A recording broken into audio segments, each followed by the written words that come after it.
Hello, Kat. Hello, Emily. Hello. Hi. Hi. You've got a lovely exhibition here. Can you tell me something about it, please? So the exhibition is our very first group show.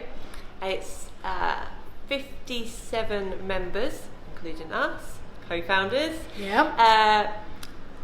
85 artworks from around the world. So we have 2 Australian artists, 3 American, 2 German, Israel, and a Russian Italian. Yep. Included with mainly UK artists, and it just gives a snapshot of what our society's about. So we've got quite pop art style work, and some of that's tapestry, some of it's hand stitched.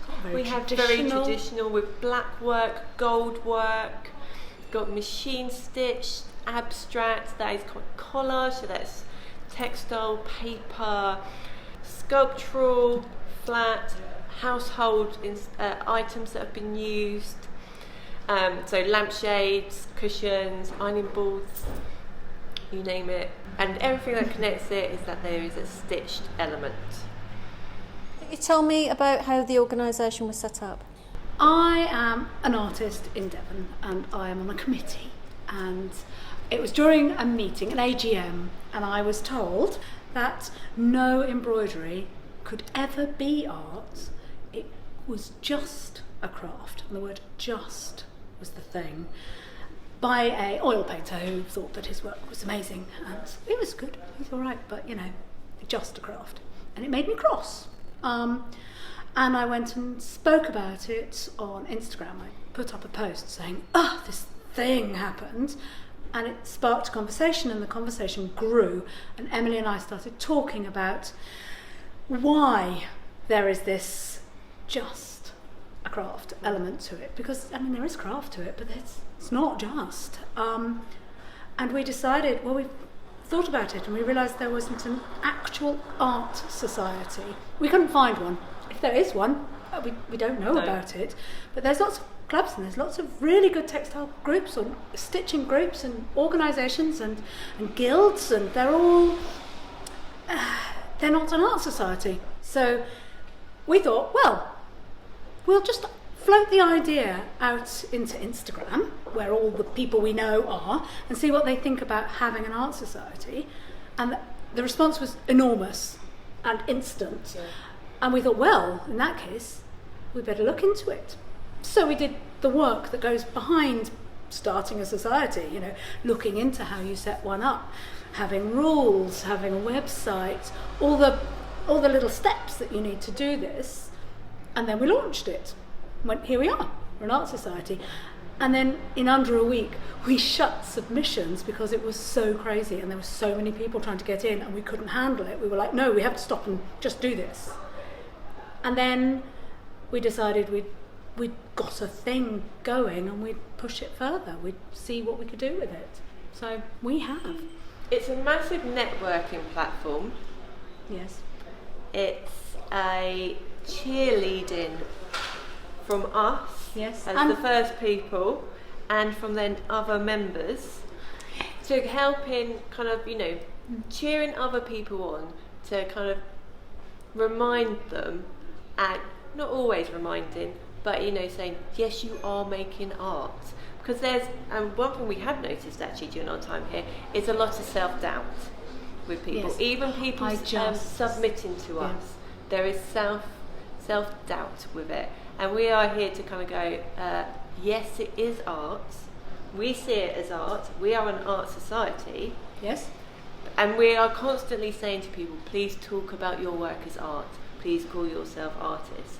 It gives you that strength to be able to just stand up for yourself a bit. Just straighten it back. Stick your chin out.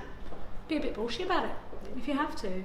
It's that sort of, that's what we are. That's why we're cheerleading behind you. That's why we're saying, look, you've joined this. You are part of this. You are art.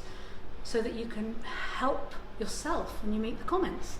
Because the comments can be insidious and they get inside you and you suddenly realise that you're talking about your work in a way that you shouldn't, and you're saying, the just comment, I just stitch. You don't, you're an artist. Be yourself. Or they start sort of eroding what they do a little bit and sort of pulling back in, when what they should be doing is pushing it forward, making it bolder, working along their lines, being themselves. Obviously, people that have never shown before, they don't know what to do. They've never done it. They've never had to think about resizing a picture, or how to write an artist statement, or how to, all those things that are integral in the art world that you have to do. If you've run along being told that you're not an artist, you don't focus on them. You don't do them. Photographing the works, another one as well. That kind of thing.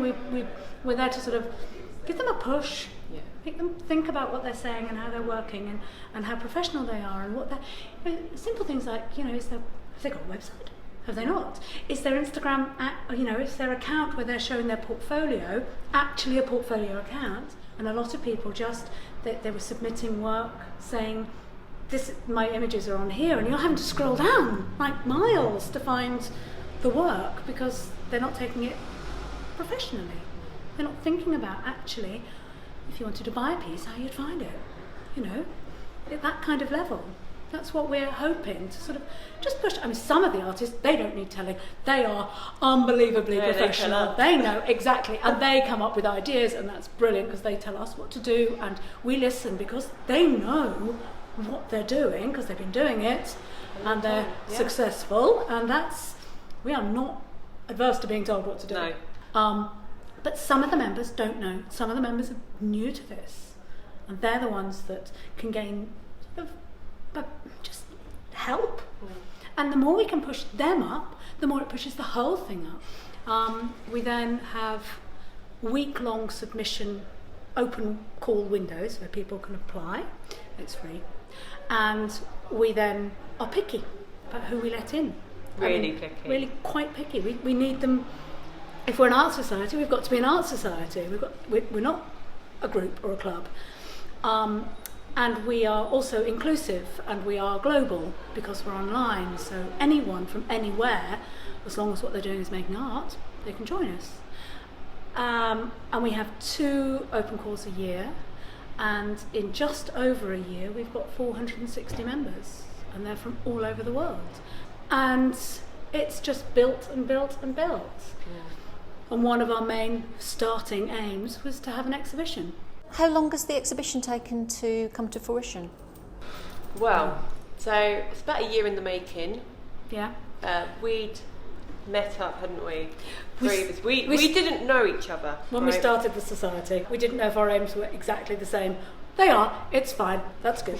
And then we thought, quite quickly, an exhibition was what we wanted to do. Yeah. So we started looking at galleries about this time last year. Yeah. Then we had to do all of the rest of the work that goes with it, like submissions. We asked our members who wanted to take part.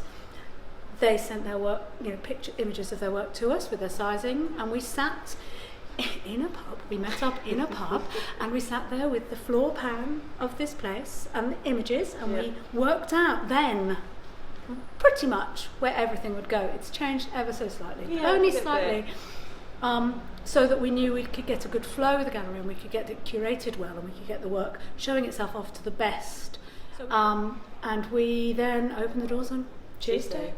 And we've had wonderful things like a group of A-level students coming in, and they were doing that thing of sitting on the floor and drawing, like you did when you were an A-level student, and it was just so nice to see them drawing stitched work and taking it seriously as though it's like it is, like it's supposed to be, like as it should be. Yeah, we had yesterday we had a teacher bring in her embroidery group, so adults, that meet up locally, and had heard from Sue Stone, in fact, about this. So thought she'd, instead of teaching them, would bring them. They had no idea they were coming here until they arrived for their class. Did they not? No. So they came round to be inspired. We've had a lot of the artists turn up, and they've made connections. So we had a private view last night, and it was completely Bonkers. I mean, the whole place was completely round. There was no space at all to see the art, really. But some of the artist connections that went on were really important. There were two American artists that are showing with us. Both have flown over, and they didn't know each other at all. And they've made that connection now. So they're starting to think about what they can do in the States as part of our society, and as finding the others that are part of our society and linking them all up so they can do stuff. We had artists that lived quite close to each other but never knew each other. We had a couple of people say that they felt like they were coming to their tribe, their place, where they wouldn't have to explain their work to people who didn't understand it. Because a lot of when you show, you have to explain the very basics because they don't understand anything about stitching. And that's fine because that's just what you have to do. But here, with the other artists, you don't. You're already understood. Your work is already being looked at by someone who knows what they're looking at. And it makes a huge difference to be making a connection with someone who understands you and who likes your work and is telling you so. It's a sort of huge boost to your soul, really, isn't it? Yeah. You know, gives you a bit of power behind you to go on and say, yeah, I'm an artist. This is what I do. Because in the exhibition as well, we've got people that have never shown their work before as well, and they made work especially for the exhibition. So that is sitting alongside people, see, again, like Sue, and we show a lot.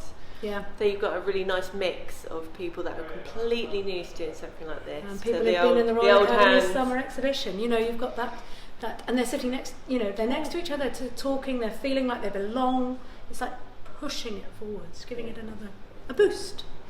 Another little push. Have people responded to colour or texture most, do you think?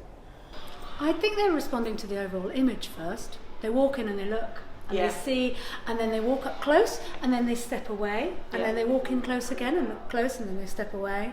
And there's a huge variety in which piece grabs people's attention most, but there are one or two that are particularly powerful that people just find very emotional, but overwhelmingly people leave saying that one piece or another has taken their, they've loved, and that the whole thing has broadened their mind, opened their eyes a bit to what it is, or that they've seen something they've always wanted to see, or, it's overwhelmingly positive.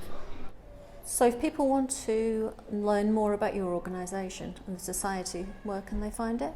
We have a website, which is societyforembroideredwork.com. Yes. We are on Instagram. That's our main, I think that's one of our main places. It's also under the hashtag, and we use the hashtag Stitched Art is Art a lot.